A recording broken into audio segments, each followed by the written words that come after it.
De onde vêm as boas ideias?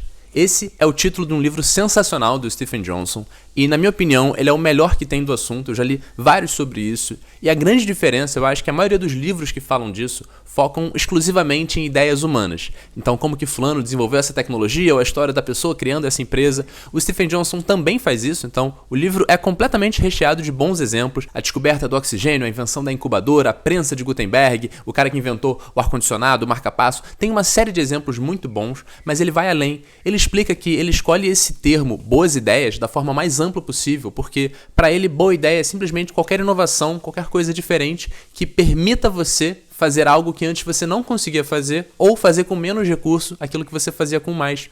Então, ele traz muitos exemplos da biologia. Ele mostra como que a evolução, o que ficou foram boas ideias. Por exemplo, lá atrás, a mutação que levou algum antepassado nosso a ter um polegar opositor, ele define isso como uma boa ideia, porque permitiu a gente fazer várias coisas que a gente não fazia antes.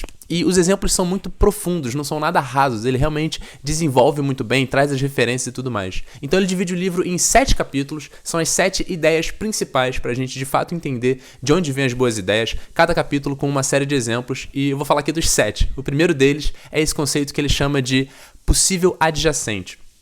O que é isso? Basicamente, ele cria uma metáfora que eu acho muito bacana sobre uma casa ou um castelo, que você está numa sala que tem algumas portas, e a cada porta que você abrir, vai se criar uma nova sala com outras portas. E quando você abre essa porta, você vai para a próxima e para a próxima. Então, o possível adjacente é o futuro possível, a inovação possível a partir de onde você está. Ele coloca o exemplo da hipótese hoje mais aceita sobre a criação da vida no planeta Terra. Ele diz que lá atrás, há milhões e milhões de anos, a gente tinha o que eles chamam de uma sopa primordial. Então, era um ambiente que você tinha vários átomos juntos e eles podiam colidir. Então, o possível adjacente é qual é a próxima coisa que é possível. Se eu tenho 2 átomos de oxigênio, eles podem se chocar e criar uma molécula de oxigênio, O2, que a gente respira. Então, se você tem 2 átomos de oxigênio num lugar, o possível adjacente é a molécula de O2. A partir do momento que você tem a molécula de oxigênio e outras moléculas por ali que podem se chocar num ambiente que permite essa troca e tudo mais, você tem outras coisas no possível adjacente. E cada descoberta que a gente vai fazendo vai ampliando esse possível adjacente. Bem mais pra frente no livro, ele cita o exemplo da invenção do ar-condicionado. E teve um insight ali que eu nunca tinha percebido. Ele fala como que essa invenção desse equipamento que a gente só pensa que é algo que traz algum conforto num dia de calor, como que isso na verdade mudou a geopolítica do país, de todos os países do mundo inteiro. Se você pensar, por exemplo, Las Vegas, que é uma cidade feita no meio do deserto, um lugar muito quente, essa cidade só foi possível porque você já tinha essa tecnologia do ar-condicionado bem desenvolvida. Mas, de fato, tem alguns lugares, algumas cidades, que a expansão para lá só foi possível e só aconteceu por causa de uma inovação como essa. Então você pode dizer que a partir do momento que você tem essa tecnologia do ar-condicionado, uma cidade como Las Vegas existir passa a estar no possível adjacente. E não quer dizer que tudo que está no possível adjacente vai ser feito. Por exemplo, uma tecnologia, uma invenção que é muito simples, mas que demorou muito tempo para acontecer, foi a mala com rodinha.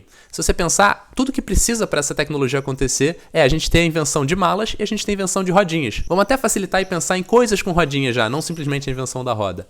Ainda assim, a gente tinha essas 2 tecnologias por muito tempo, até que alguém conseguiu juntar as duas e fez a primeira mala com rodinha. E isso tanto foi uma boa ideia, que está aí até hoje. Isso permite a gente fazer algo que a gente antes não fazia, que talvez seja carregar a mala com mais tranquilidade.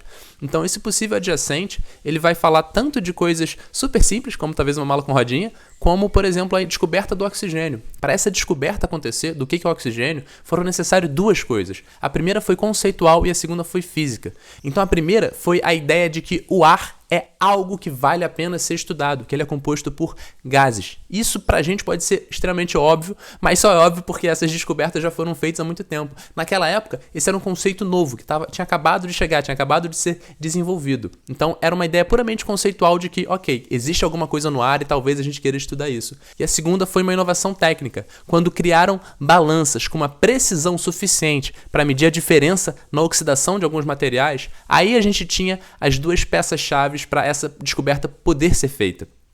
E ela foi. Ele até conta um caso muito interessante que é o conceito de múltiplos, que são quando 2 ou mais pessoas descobrem ou inventam a mesma coisa, basicamente no mesmo tempo, de forma independente. Então você tem, por exemplo, um inventor num país, outro em outro país, que nunca conversaram, nunca trocaram nenhuma ideia, e os 2 inventam a mesma coisa, basicamente da mesma forma, ao mesmo tempo. E ele conta de 2 pesquisadores em 1920 que foram fazer um estudo e encontraram quase 150 casos de múltiplos, que são essas descobertas acontecendo ao mesmo tempo. E eles escrevem um ensaio dizendo: as invenções são inevitáveis. Isso define muito bem o conceito de possível adjacente.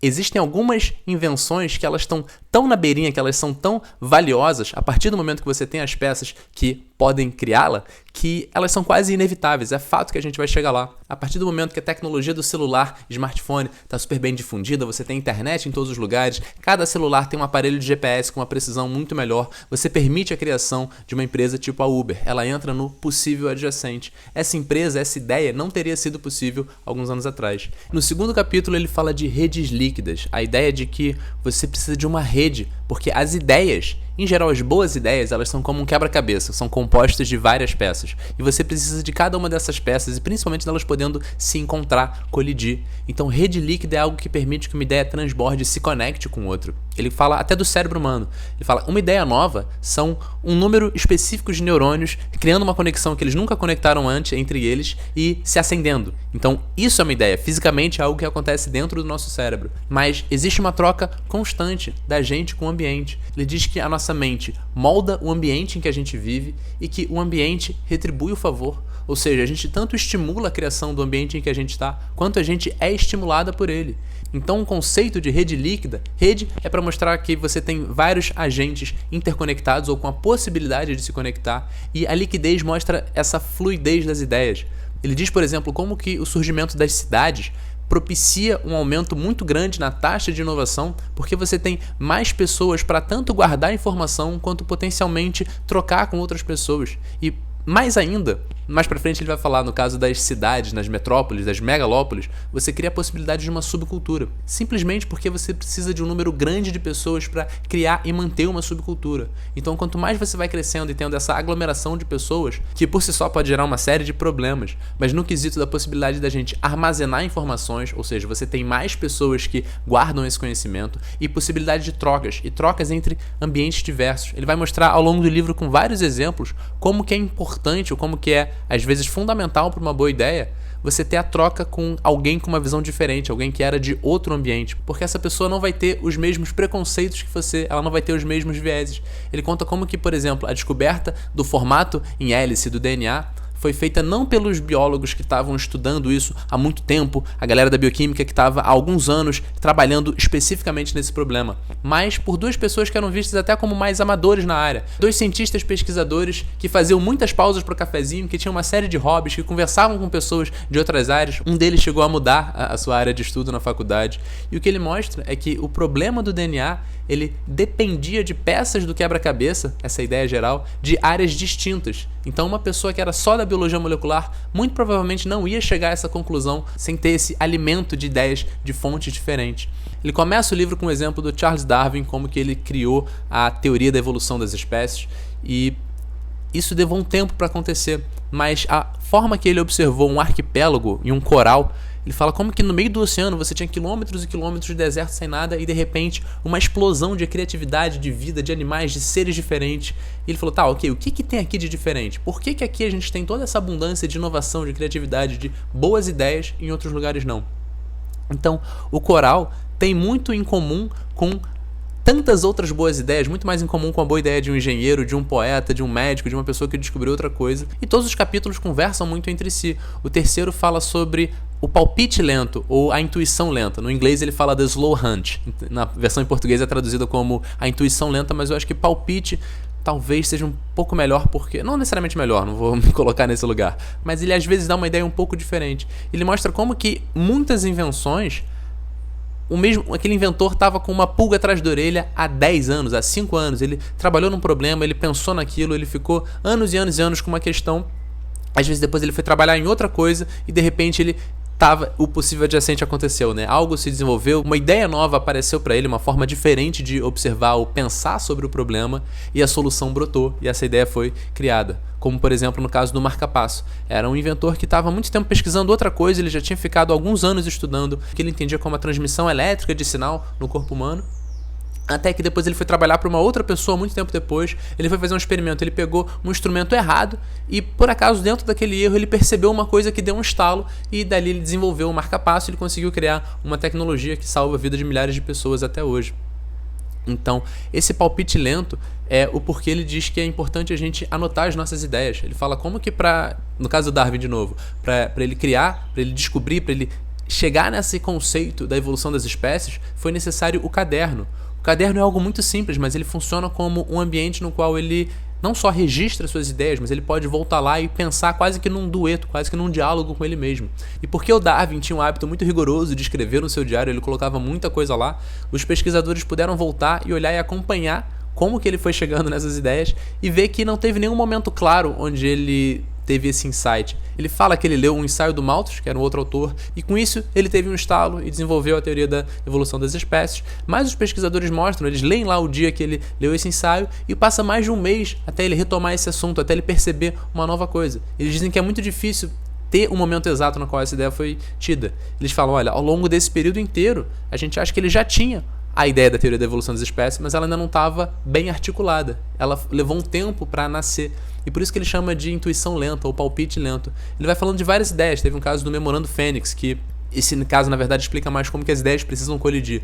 Ele fala, antes de 11 de setembro, teve um agente do FBI que criou esse memorando, que ficou muito famoso depois, dizendo que ele tinha reparado alguns comportamentos esquisitos de algumas pessoas, alguns grupos que estavam fazendo aula para aprender a pilotar avião e etc. Ele fez esse memorando, mas esse memorando não foi para frente. Essa ideia, da forma que ele criou, com os dados que ele tinha, não era forte o suficiente, não era bem embasada o suficiente para poder seguir. O que ele mostra no livro, no entanto, é que 3 semanas depois, um outro agente em outro lugar, a quilômetros e quilômetros de distância, teve uma outra ideia que também por si só não teria sido suficiente para resolver, para descobrir o ataque terrorista, mas que se essas ideias tivessem colidido, as duas sim seriam suficientes para isso. Então esse é mais um exemplo talvez de rede líquida, né? Mesmo que essa informação só rodasse internamente dentro das agências de inteligência americana, isso teria sido suficiente para a gente evitar talvez esse ataque. Mas ele fala que a burocracia cria muitas barreiras internas e torna a rede cada vez mais sólida, cada vez mais não líquida, o que impede essa colisão das ideias. E ao longo do livro ele vai citar vários exemplos que mostram como que para uma boa ideia nascer, em geral ela precisa de vários pedacinhos de ideias colidindo. E é por isso que esse palpite lento, primeiro que ele precisa ser mantido vivo e segundo que ele precisa ter a possibilidade de se interconectar com pessoas diferentes.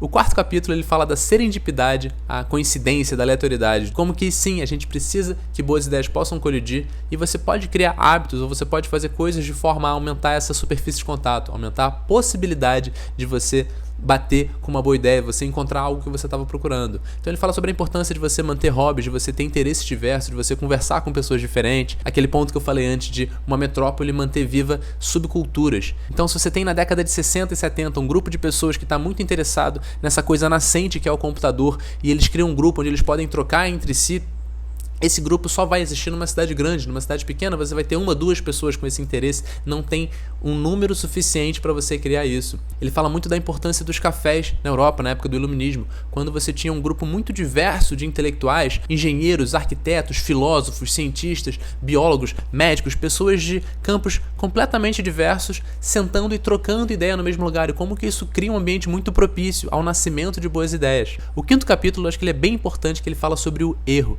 Ele começa explicando especificamente no DNA como que a taxa de ruído para sinal, ou seja, aquilo que tem de diferente quando você está copiando um DNA para o outro, é 1 a cada 30 milhões de pares de base. Ou seja, a taxa de erro é muito baixa, mas ela é suficiente para você ter algumas mutações em cada novo indivíduo que aparece. E essas mutações podem fazer com que esse indivíduo seja mais bem adaptado ao ambiente que ele vive. Pode fazer ele fugir de predadores melhor, encontrar mais comida ou reproduzir melhor, e isso vai se mantendo. Então ele conta de um estudo muito interessante feito no laboratório, onde eles estavam tentando estudar a criatividade, a diversidade, e eles mostravam alguns slides para as pessoas, e as pessoas tinham que fazer associações, falar o que isso lembrava, mas em um dos grupos eles puseram alguns atores, algumas pessoas que estavam combinadas com ele para dar as respostas, entre aspas, erradas, para falar coisa que não tinha absolutamente nada a ver com o que estava sendo dito. E o que eles perceberam no final é que o grupo que tinha esses atores, as pessoas que estavam participando do experimento que não sabiam quem eram os atores, acabaram tendo ideias mais criativas, fazendo mais associações e mais distantes por causa disso.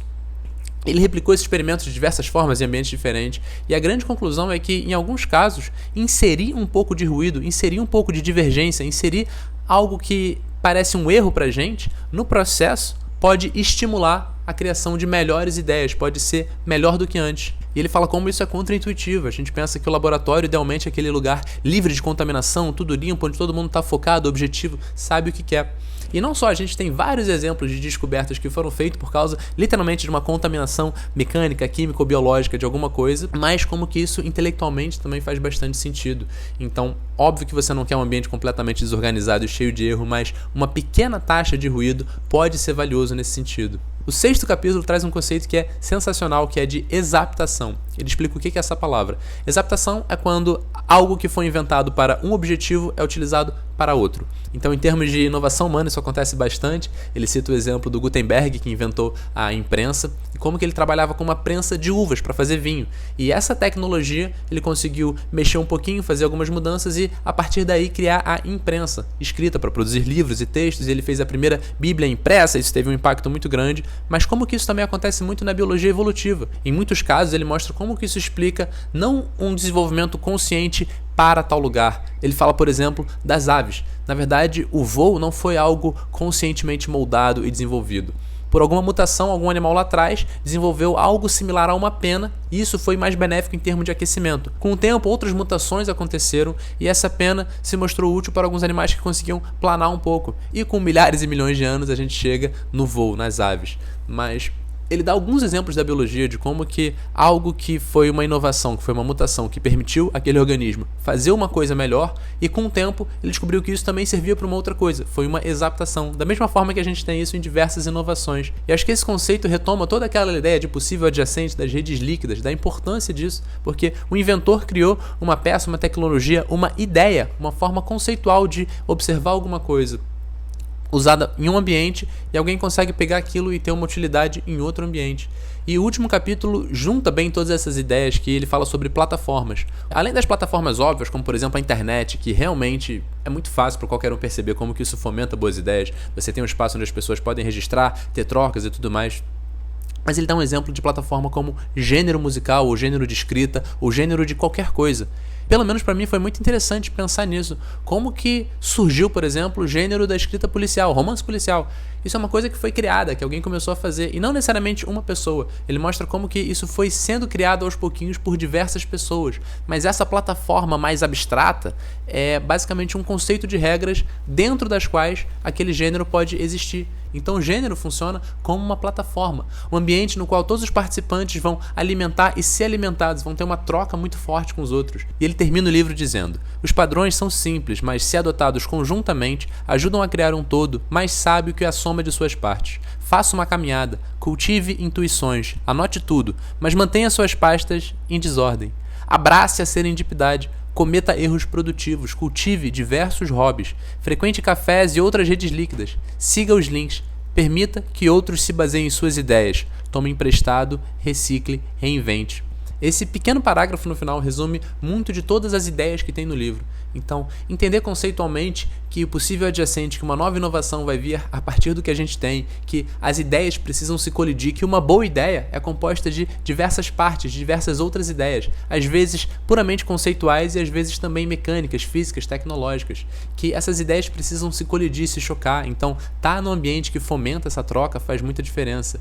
Que o erro é uma parte integral desse processo, que não apenas ele é parte do caminho para se chegar no acerto, mas que a inserção de algum tipo de ruído muitas vezes força a pessoa a ver a coisa de uma forma diferente, como que vários experimentos, o erro, o fato da pessoa estar tendo um resultado que ela não esperava, forçou ela a observar aquilo de uma outra forma, por um ângulo diferente. Como que existe um papel da serendipidade, do acaso, da sorte, e como que você pode aumentar a chance disso acontecer tendo trocas com pessoas de ambientes diferentes, com visões diferentes das suas. Como que estar inserido ou participando de plataformas vai facilitar muito tudo isso acontecer. Então eu recomendo muito esse livro. Claramente esse resumo não substitui a leitura, o livro tem muitos bons exemplos, ele aprofunda bastante em cada tópico, ele é muito bem escrito e é isso. Espero que você tenha excelentes ideias e eu te vejo no próximo vídeo.